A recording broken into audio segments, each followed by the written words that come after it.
Welcome to the deep dive. Today we're going on a journey, through Isaiah chapters 24 through 27, Oh, yeah. sometimes called Isaiah's Apocalypse. Yeah. Isaiah's Apocalypse. We'll be exploring a world kind of shaken by sin and judgment, Right. but also looking for those glimmers of hope and restoration that are kind of woven throughout. And restoration. So buckle up. It's going to be a fascinating ride. These chapters are pretty intense. Yeah. Full of really vivid imagery Right. that can be, a little unsettling at times. Yeah, for sure. But unpacking them, I think, reveals really profound insights into God's character Yeah. and his unwavering love for humanity. Yeah, well, chapter 24 definitely paints a stark picture. I mean, it does. Isaiah describes the earth as utterly broken, split apart, and violently shaken. Yeah. Not exactly a peaceful scene. No, not at all. This isn't just, a local earthquake or something. What's going on here? You're right. This isn't your average, everyday natural disaster. This is a vision of judgment on a global scale. Wow. The consequence of humanity's widespread turning away from God. Okay. What Isaiah is emphasizing is that God's justice applies universally and impartially. So no one escapes this judgment. Well, that seems pretty harsh. It does, doesn't it? Yeah. But you have to remember that even in the midst of all this judgment, Right. Isaiah highlights a faithful remnant, Okay. those who remain true to God Yeah. and keep praising him, even as the world is kind of crumbling down around them. Yeah, that's an interesting point. Yeah, it makes you think, why spare them? Yeah. What does that tell us about God, and Yeah. what can we learn from that? That's a great point. It suggests that even when things seem the bleakest, Yeah, God preserves those who stay faithful. he does. Makes me think of that saying, where sin abounds, grace abounds much more, which leads us to chapter 25, which takes a dramatic turn. It does. Suddenly we're reading this incredible song of praise. Isaiah declares, "O Lord, you are my God. I will exalt you. I will praise your name." Yeah, what a shift. What's behind this sudden shift? It's a powerful transition from judgment to celebration. Yeah. And this chapter isn't just about, celebrating the destruction of evil, Okay. but it's about the refuge that God provides. Yeah. For the oppressed, for the faithful remnant. Right. And there's this real sense of liberation and release there. Yeah. This deep understanding that God protects and vindicates those who trust in him. Yeah. And then there's that beautiful image Oh, yeah. of the feast of rich food prepared for all nations. Love that image. This isn't just any meal, is it? Not at all. What is it? So this feast represents God's abundant provision for his people. Okay. Think of it as this complete reversal of fortune. Yeah. Those who were once oppressed Right. are now enjoying this incredible lavish banquet. Wow. And this imagery foreshadows the Messianic banquet, Okay. a time when death is conquered. And God's ultimate plan for restoration is revealed. Yeah. It's a peek into the future, Right. where God's faithful followers will join this victory feast and experience everlasting joy.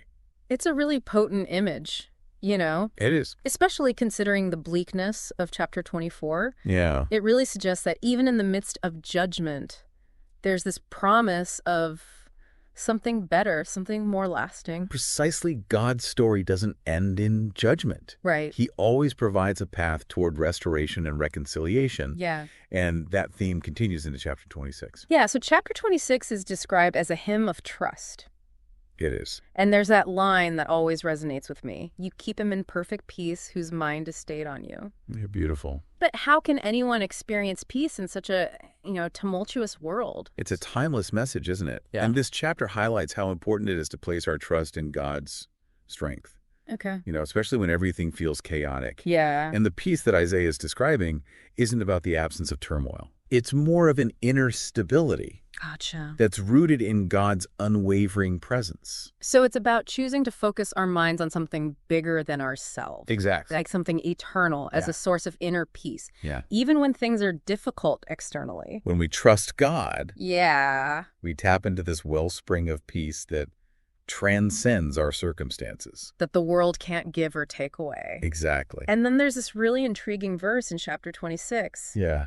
The dead shall live, their bodies shall rise. It jumps out at you, doesn't it? It does. It seems to point to victory over death itself. Yeah, so what's the significance of this verse, especially with the theme of judgment earlier on? Well, it's this powerful declaration of the hope of resurrection Okay. and God's power over death. Wow. points towards eternal life that's promised to believers through Christ. Yeah. It's a bold statement that death doesn't have the final say. Right. God's love and power are greater. Yeah. And that leads us to chapter 27, which seems to zero in on God's unwavering care for his vineyard Israel. Yeah, that brings up some questions. It does, doesn't it? Because on the one hand, you see this beautiful reaffirmation of God's commitment Yes. to protect and restore Israel. Yes. But on the other hand, we know that Israel struggled with unfaithfulness. Right. So why this unwavering care? Right. It's a question that a lot of people grapple with. Yeah. Despite Israel's repeated turning away from God, Right. he continues to love and pursue them, Yeah. longing for their restoration. Yeah. It really speaks volumes about God's grace and mercy. Yeah. It's not based on what we deserve. Right. It's a free gift motivated purely by his love for us. It's incredible. But then there's this whole account of Leviathan being defeated in this chapter. Oh, yeah. It feels like kind of a sudden shift in tone. It does a little bit. What's going on there? Leviathan's a really intriguing figure. Yeah. Appears in all sorts of ancient Near Eastern myths. It's a mythical creature, right? It is, yeah, and in this context, it represents those forces of chaos and evil Okay. that threaten God's creation and his people. So is this chapter saying that even these seemingly insurmountable forces of evil, these leviathans that we face, Right. will eventually be defeated? It offers a powerful message of hope. Right. No matter how dire things may seem, God is ultimately in control, Okay. and his good purposes will win out in the end. That's a lot to unpack in just these 4 chapters. It is.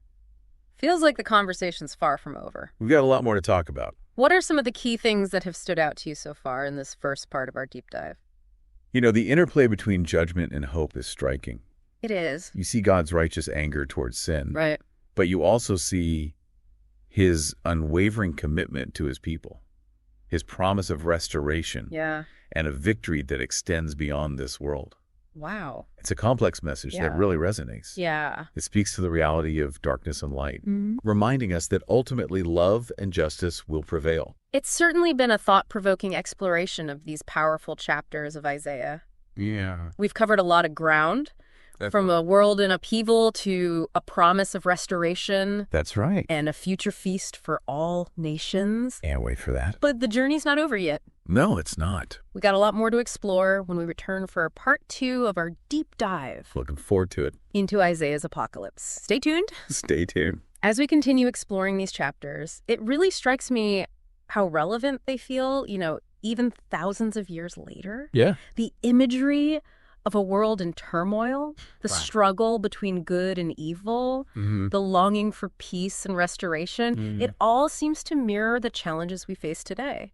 It's remarkable, isn't it? Yeah. Isaiah was writing in a very specific historical context, Right. but he tapped into something timeless, Yeah. something that speaks to the human condition Yeah. across generations. That's what makes studying these ancient texts so fascinating. I think so. They illuminate not just the past, Yeah. but the present too, Right. helping us to wrestle with these questions that have always plagued humanity. Those big questions. So if we're looking for guidance Yeah. on navigating the complexities of our modern world, what wisdom can we glean from Isaiah's apocalyptic vision? Right. Seems like a pretty bleak starting point. Well, it's definitely not sugar-coated, No. but it offers a powerful call to self-reflection. Okay.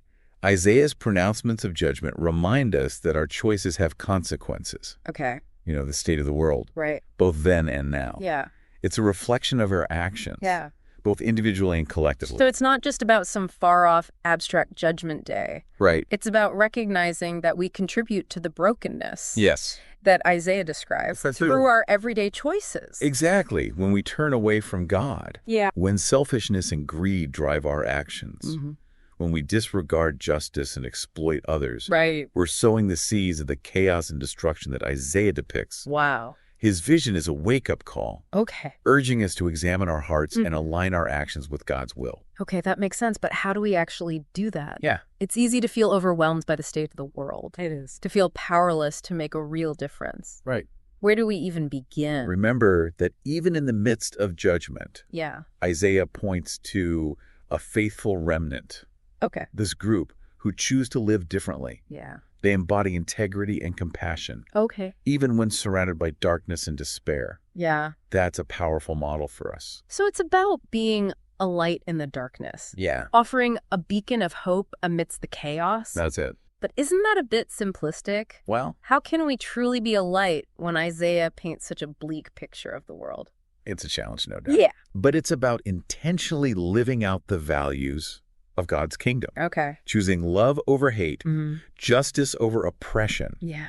generosity over greed. Okay. It's about refusing to get swept away by all the negativity and cynicism Right. and instead becoming agents of healing and restoration.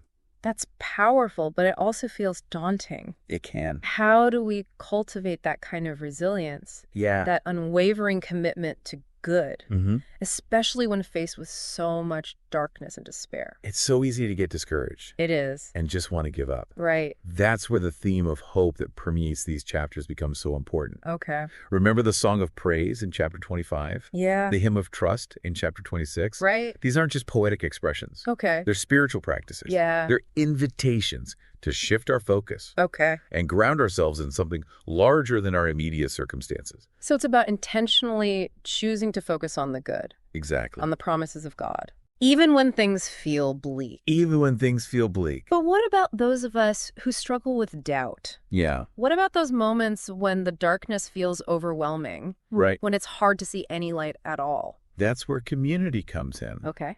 Even the faithful remnant wasn't isolated. Right. They drew strength from their shared faith, Yeah. their collective commitment to God. Mm-hmm. We weren't meant to walk this journey alone. Yeah.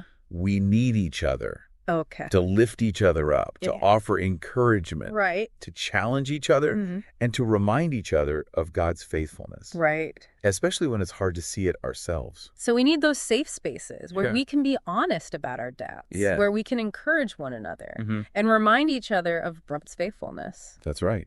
And even though Isaiah was writing to ancient Israel, Yeah. we can see parallels to our own lives, Okay. the challenges they faced. Right. War, famine, political turmoil, spiritual apathy. Yeah. Not so different from the challenges we face today. Yeah. And their response, Mm-hmm. choosing faith over fear, Okay. seeking God's guidance, Right. clinging to the hope of restoration, Yeah. offers a timeless model for us. So it's not just about passively reading these ancient texts. It's not. It's about actively engaging with them, Yes. wrestling with their implications for our own lives, Mm-hmm. and allowing them to shape how we live in the world. Absolutely. The scriptures are meant to be a living word, Yeah. a source of wisdom and guidance Right. that speaks across time and cultures. Okay. And Isaiah's apocalyptic vision gives us this powerful framework Yeah. for understanding the complexities of our world, Right. the reality of both darkness and light, Yeah. and the ultimate triumph of good over evil.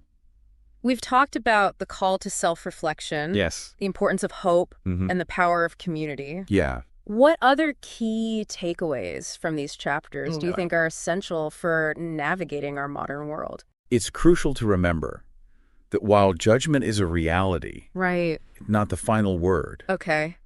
Isaiah's vision points towards a future Yeah. where God's love and justice prevail Mm-hmm. and creation is restored to wholeness. Wow. It's a vision worth clinging to, Yeah. a hope worth fighting for, Right. a future worth building together. So even amidst the brokenness, there's still a glimmer of hope, There is. a promise of something better, Yes, a future where love ultimately wins. absolutely. And that's a message our world desperately needs, It does. a message that can inspire us to action, Yeah. to become agents of healing and reconciliation, Mm-hmm. working towards a future Yeah. where God's kingdom is fully realized, Yeah. both in our own lives and in the world around us. That's a powerful thought to hold on to. It is. As we move into the final part of our deep dive, Yeah, we've explored judgment and hope, we have. and it seems like there's a lot more to unpack. There- As we continue to delve deeper into Isaiah's apocalypse, it's been quite a journey through Isaiah's apocalypse, you know? It has. We've seen a world in upheaval, Yeah, grappled with the weight of sin, right. and witnessed that unwavering love of God who longs to restore his creation. It's been fascinating. It has been. Full of vivid imagery and challenging concepts, Sure. but incredibly insightful, Yeah. revealing a lot about God's character and Right. his plan for humanity. Absolutely. Mm. And through it all, we've discovered some surprisingly relevant wisdom for navigating our own lives and the world around us. Yeah. But before we wrap up this deep dive, Yeah. what are some key takeaways, some practical applications Yeah. that our listeners can take from these chapters and apply to their lives? Well, one of the most profound lessons, I think, is the power of perspective. Okay. Isaiah reminds us that even in the darkest of times, Right. there's a bigger picture to consider. Okay. There's a divine plan unfolding that goes far beyond our limited human understanding. So even when things seem chaotic and unpredictable, Right. it's about choosing to focus on the light, Exactly. trusting that God is ultimately in control. Yeah, but that's not always easy, is it? It's not. It's easy to get caught up in the negativity and fear For sure. that surrounds us. It is so, how do we combat that? That's where cultivating that mindset of hope is so important. Okay. It's about grounding ourselves in the promises of God, Yeah. remembering that his love and justice will ultimately prevail. That's right. It's a choice we have to make every day, isn't it? It is. Do we focus on the darkness? Right. Or do we actively seek out the light? What are those things that give us hope? Yeah. And how can we cultivate more of that in our lives? Makes sense. And that ties into the idea of resilience too, doesn't it? It does. The faithful remnant that Isaiah described. They Yeah. didn't just sit around waiting for things to get better. No, they didn't. They actively chose to live lives of integrity and compassion, That's right. even when surrounded by all that darkness and despair. Exactly. So how do we apply that to our own lives? Well, it's about recognizing that faith isn't passive. Okay. It's active. Yeah. It's about putting our beliefs into action, Right. becoming beacons of hope in a world that so desperately needs it. Mm-hmm. So it's not enough to just read and study these ancient texts. Right. It's about allowing them to actually shape our lives. Yeah. To inspire us to become agents of healing and restoration Yes. in our own communities. That's it. It's about taking action, Yes. even small steps, Even small steps to make a difference. to make a difference in the world around us. And that brings us back to the importance of community. It does. You know, we weren't meant to navigate these challenges alone. We weren't. We need each other We do. for support, encouragement, and accountability. Mhm. We need others to remind us of that hope Absolutely. that sustains us. Especially when times get tough. Yeah, for sure. Absolutely. The faithful remnant, they found strength in their shared faith, Yeah. in their collective commitment to God. Right, and that's something we can all cultivate, It is. whether it's through a local church, Yeah. a small group, Right. or just a circle of friends who share our values That's it. and support our spiritual growth. That's right. So as we wrap up this deep dive Yeah. into Isaiah's apocalypse, Mm-hmm. what's the one message, the one thought you want to leave our listeners with? Even in a world that often feels broken and chaotic, hope is not lost. That's good. God's love is still at work. Yeah. His promises are still true. Mm-hmm. And his plan for redemption is still unfolding. Powerful. May we all choose to be part of that story, to be agents of healing and restoration, Yeah. to embody that light and love that our world so desperately needs. What a powerful message to end on. Thank you. Thank you for joining us on this incredible journey It's been a pleasure. through Isaiah's prophetic vision. Yeah. May his words continue to challenge and inspire you. Absolutely. And may you find hope and strength in the unwavering love of the God who holds all things in his hands. Amen to that.